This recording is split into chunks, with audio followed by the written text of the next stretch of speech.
Os trabalhadores do final da era da igreja. Ao longo das eras, Deus usou muitos trabalhadores, mas agora chegou a nossa vez, chegou o nosso tempo. Cada um teve a sua importância na sua época e hoje também nós temos importância nessa época.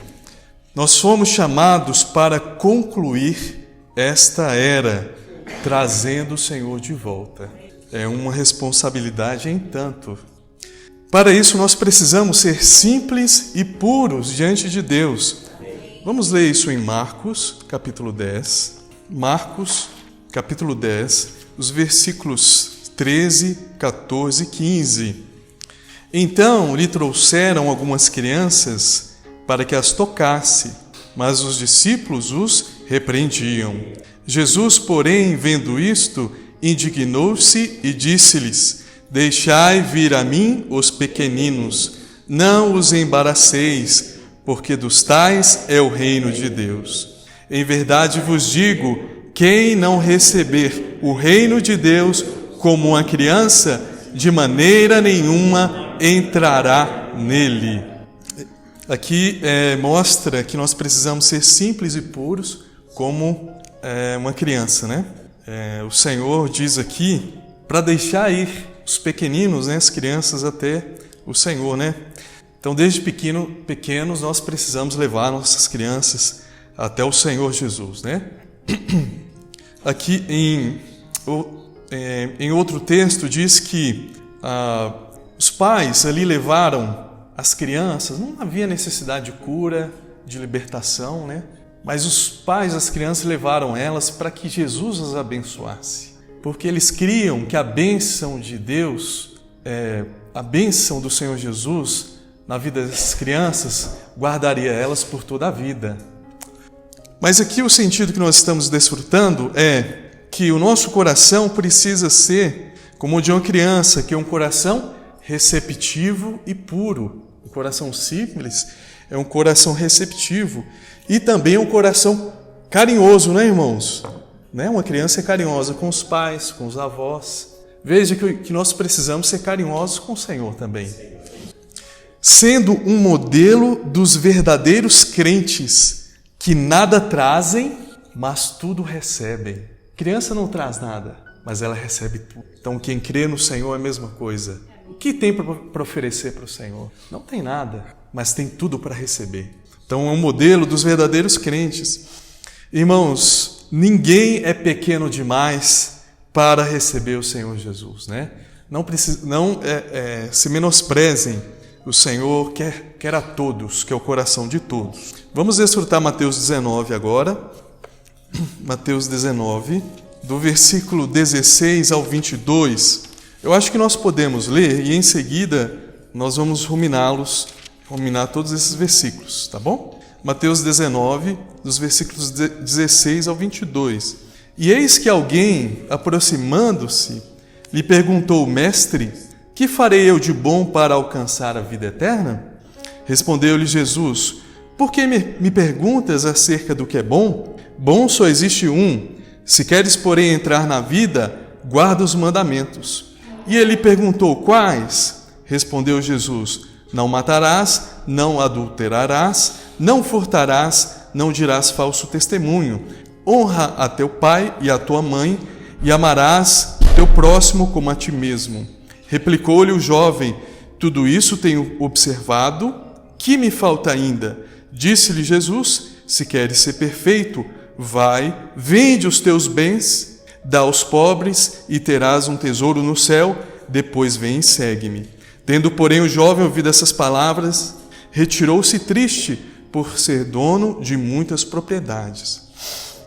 Senhor Jesus, amém. Então nós vamos desfrutar basicamente são dois textos hoje, um é do jovem rico e o outro é dos trabalhadores da última hora. Então nós vimos aqui a importância de termos um coração simples, como o de uma criança, receptivo, para receber o reino.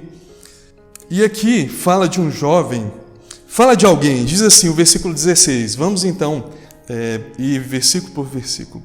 E eis que alguém, quem era este alguém?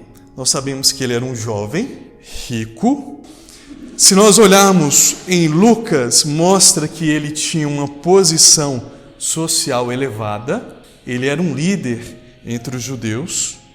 E em Marcos diz ainda que ele se ajoelhou diante do Senhor Jesus, indicando reverência e humildade.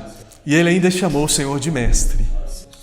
Então, essa pessoa, esse jovem rico, ele era alguém que venceu na vida. Ele tinha tudo o que alguém pode desejar. A vida dele estava feita. Mas faltava algo nele que era a certeza da vida eterna. Faltava essa certeza.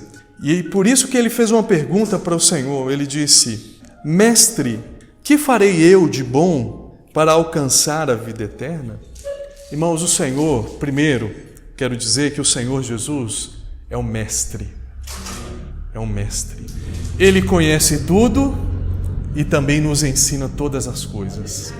Mestre, que farei eu de bom para herdar a vida eterna?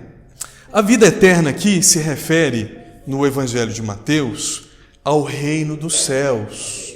E o reino dos céus nós sabemos que tem dois aspectos. Um é a realidade e o outro é a manifestação. A realidade do reino dos céus é hoje, nós vivemos hoje, e é a vida da igreja. Agora, a manifestação do reino dos céus, ela ocorrerá na segunda vinda do Senhor Jesus, em que o reino, a realeza, a majestade do Senhor, ela vai se manifestar em plenitude, tá? Então, aqui em Mateus, quando fala vida eterna, diz respeito ao reino dos céus. No versículo 17, o Senhor responde: Por que me perguntas acerca do que é bom? Bom só existe um. Se queres, porém, entrar na vida, guarda os mandamentos. As boas ações humanas, elas não são garantia de receber a vida eterna. Na verdade, as obras feitas pelo homem não podem merecer a vida eterna. Deus é a fonte de todo o bem. Quem é bom? Deus, só existe um, que é Deus, que é bom. E a salvação, irmãos, portanto, se ganha através da fé, quando nós cremos na obra redentora do Senhor Jesus. Nós cremos no Senhor. É um dom da graça de Deus, é algo que Deus fez, por isso é graça. E nós recebemos quando nós cremos. No versículo 18 e 19, então ele fala, o Senhor Jesus falou dos mandamentos, e o 18 diz: E ele perguntou, quais? Respondeu Jesus: Não matarás, não adulterarás, não furtarás, não dirás falso testemunho, honra a teu pai e a tua mãe, e amarás o teu próximo como a ti mesmo. Então aqui o Senhor deu uma lista representativa das leis, tá? Porque o Senhor sabia onde estava o problema do jovem rico. O Senhor sabia, assim como o Senhor também sabe qual é o nosso problema, né? E por isso o Senhor inicialmente ele omitiu, ele não falou sobre não cobiçarás, tá? Ele não mencionou. E a cobiça é algo que a ser lidado interiormente. Isso está em Tiago. Então, a cobiça, ela surge e quando é alimentada, ela concebe e dá à luz a todos os pecados, tá? Aos demais pecados, tá? Então, se a cobiça surge, como resolver? Matar ela de fome. Nós não podemos alimentar a cobiça, tá? E algo interior, é interiormente. E no versículo 20 diz: Replicou-lhe o jovem: Tudo isso tenho observado? Que me falta ainda? Então esse jovem rico, ele tinha um zelo exterior por guardar os mandamentos. Então, exteriormente, ele guardava os mandamentos. Mas guardar exteriormente não exige nenhuma mudança interior de vida. Não exige uma mudança interior pela vida de Deus. Então, exteriormente, ao pé da letra, esse jovem guardava os mandamentos, mas interiormente, em seu espírito, não havia guardado nenhum deles. Nenhum deles. Que me falta ainda? Ele perguntou, né? Ou seja, ele sentia que algo ainda estava faltando. Por que ele estava sentindo algo? porque tinha algo interior que precisava ser preenchido. Irmãos, se não permitirmos o Senhor trabalhar em nosso interior, sempre sentiremos que algo estará faltando em nós. Então, se nós não permitirmos o trabalhar do Senhor em nosso interior, sempre sentiremos que está faltando algo. E no versículo 21 e 22, disse-lhe Jesus: se queres ser perfeito, vai, vende os teus bens, dá aos pobres, e terá um tesouro no céu. Depois vem e segue-me. Tendo, porém, o jovem ouvido essas palavras, retirou-se triste por ser dono de muitas propriedades. E o Senhor é muito sábio, e a fala do Senhor nos leva a examinar o nosso coração. Então, quando o Senhor falou, levou esse jovem a examinar o coração dele, para revelar quem era o Deus que governava o coração desse jovem. Quem era o Deus que governava esse jovem? Deus com letra minúscula, tá? Quem era o dono do coração desse jovem? Irmãos, quando o Senhor ilumina o nosso coração e expõe a condição do nosso coração, eu quero dizer uma coisa: a luz do Senhor que ilumina o nosso coração é sempre precedida pelo seu amor por nós. Vamos ver a mesma passagem em Marcos, capítulo 10. Marcos, capítulo 10, versículos 20 e 21. É a mesma passagem, e nós vamos ler esses dois versículos. Marcos, capítulo 10, versículos 20 e 21. Então, ele respondeu: mestre, tudo isso tenho observado desde a minha juventude. E Jesus, fitando-o, o amou e disse: só uma coisa te falta. Vai, vende tudo o que tens, dá aos pobres, e terá um tesouro no céu. Então vem e segue-me. Então o Senhor, Ele iluminou através da sua palavra o coração desse jovem. Mas veja que o Senhor, a luz é precedida pelo amor do Senhor Jesus. Ele nos ama, e por nos amar, Ele nos ilumina. Os olhos do Senhor olham para o nosso interior e expõem o que tem em nosso coração, né? E muitas coisas que tentam roubar o nosso coração podem se tornar obstáculo, impedindo-nos de duas coisas relacionadas ao reino dos céus. Uma é herdar o reino dos céus, e outro é tirar-nos da realidade do reino. Muitas coisas que tentam roubar o nosso coração podem se tornar obstáculo, impedindo-nos de herdar o reino dos céus. O que é herdar o reino dos céus? É entrar no reino para reinar com o Senhor, não é verdade? E também muitas coisas tentam roubar o nosso coração para tirar-nos da realidade do reino dos céus. O que é a realidade do reino dos céus? É viver a vida da igreja. É viver a vida da igreja. Então, que coisas são essas que tentam roubar o nosso coração? Vamos em Mateus, capítulo 13, versículo 22. O versículo chave aqui, para nós entendermos o que nós temos falado até agora.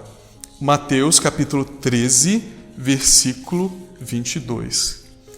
O que foi semeado entre os espinhos é o que ouve a palavra, porém os cuidados do mundo e a fascinação das riquezas sufocam a palavra e fica infrutífera.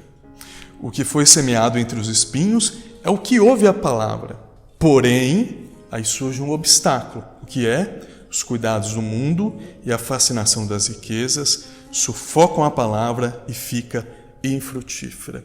Então, os cuidados do mundo e a fascinação das riquezas podem ser um obstáculo, nos impedindo de herdar o reino e também tirar-nos da vida da igreja. Cuidados deste mundo são as preocupações do mundo. Eu vou explicar um pouco, tá? Então, os cuidados do mundo são as preocupações do mundo. Nós sabemos nessa passagem que aqui diz respeito à semente que caiu e também cresceram espinhos e sufocaram ali o crescimento dessa semente, né? Sabe o que os cuidados do mundo fazem conosco? Os cuidados do mundo tentam sufocar a vida de Deus em nós. E o que é sufocar a vida de Deus em nosso interior? Sufocar é faltar ar, faltar oxigênio. E nós sabemos que o ar é tipificado pelo Espírito. Então, os cuidados deste mundo, as preocupações do mundo, nos sufocam a vida de Deus. Falta oxigênio, Espírito, para que a vida cresça em nós, tá?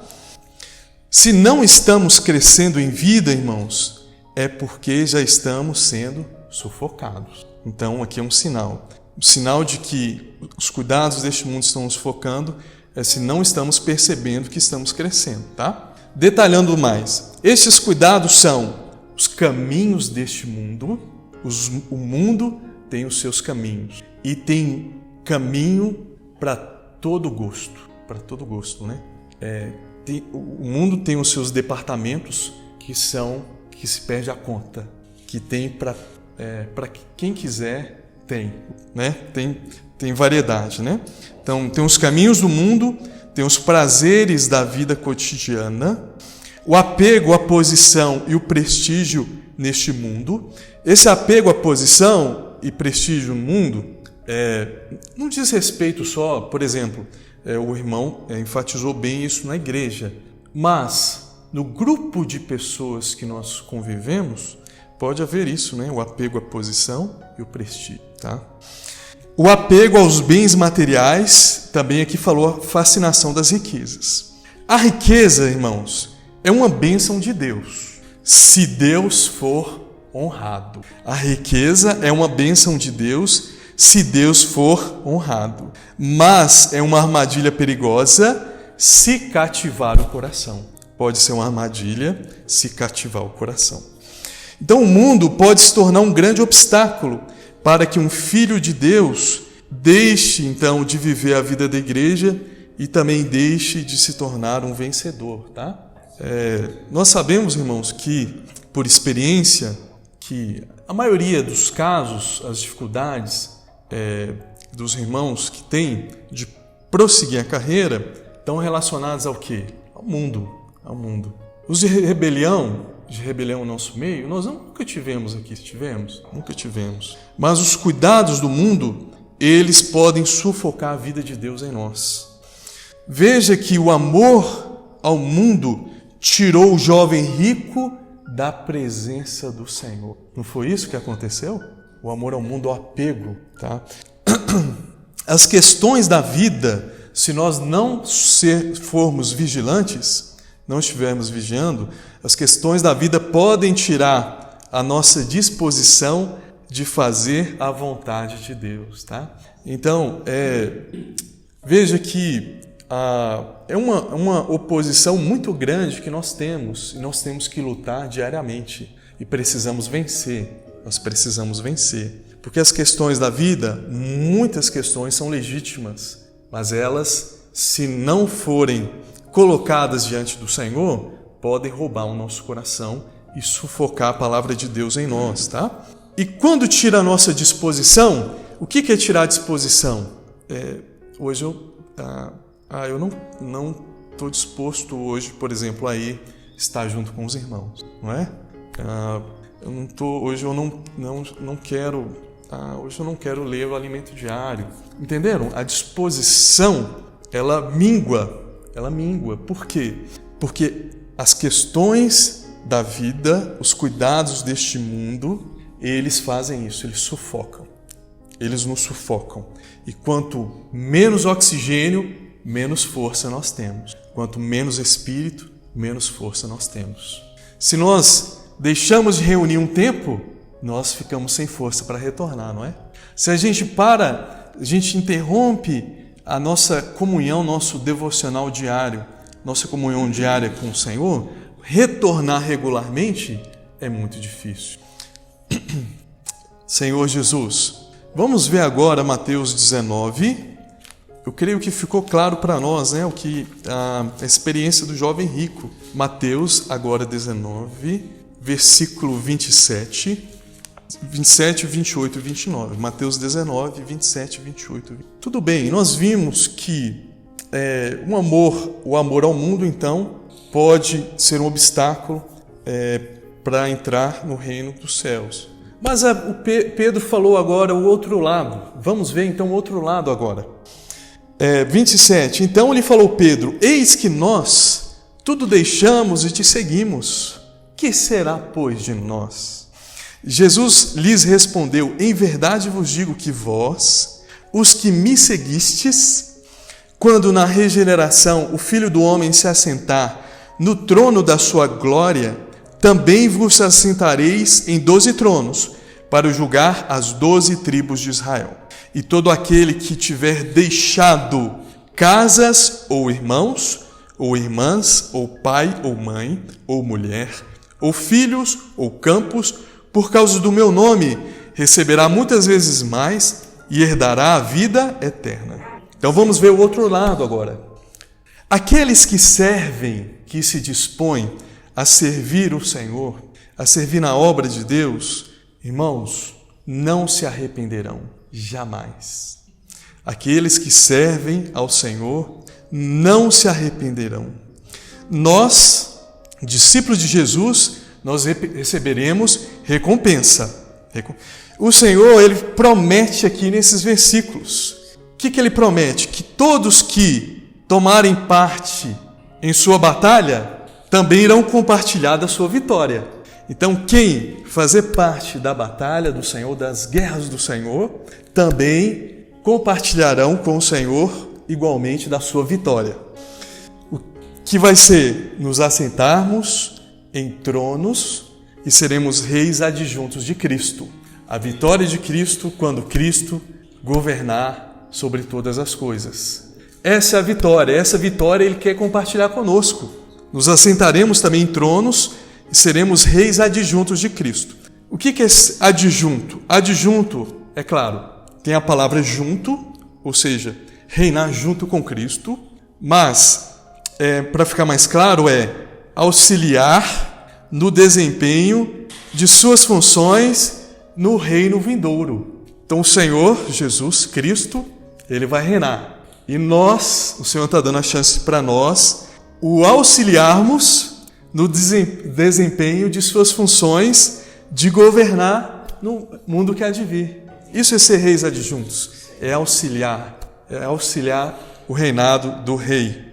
E serão tempos de refrigério, irmãos, conforme nós lemos, né? Tempo de restauração de todas as coisas. Se estivermos dispostos para todo serviço e sacrifício, receberemos 100 vezes mais. Aqui fala assim, receberá muitas vezes. Outra tradução diz 100 vezes mais. Se tivermos o coração disposto a todo serviço ou sacrifício, receberemos 100 vezes mais. O que é 100 vezes mais? A recompensa vai ser abundante, vai ser grande a recompensa. Agora nós vamos entrar em Mateus capítulo 20, dos versículos 1 a 8. Vamos ruminar um por um, tá? Porque o reino dos céus é semelhante a um dono de casa que saiu de madrugada para assalariar trabalhadores para a sua vinha. Então aqui fala de um dono de casa. Esse dono de casa também pode ser referido como chefe de família, o pai de família. E ele tem uma vinha. Quem é esse dono de casa? É o Senhor Jesus. O Senhor Jesus é o dono, é o chefe de família, é o dono da casa. E a vinha é a igreja, é a vida da igreja, é a atividade do reino neste mundo. Qual é a atividade do reino dos céus neste mundo? É a igreja, é a vida da igreja. Então a vinha do Senhor é a igreja. E nesse mesmo versículo fala assalariar. Assalariar diz respeito à recompensa, tá? A recompensa.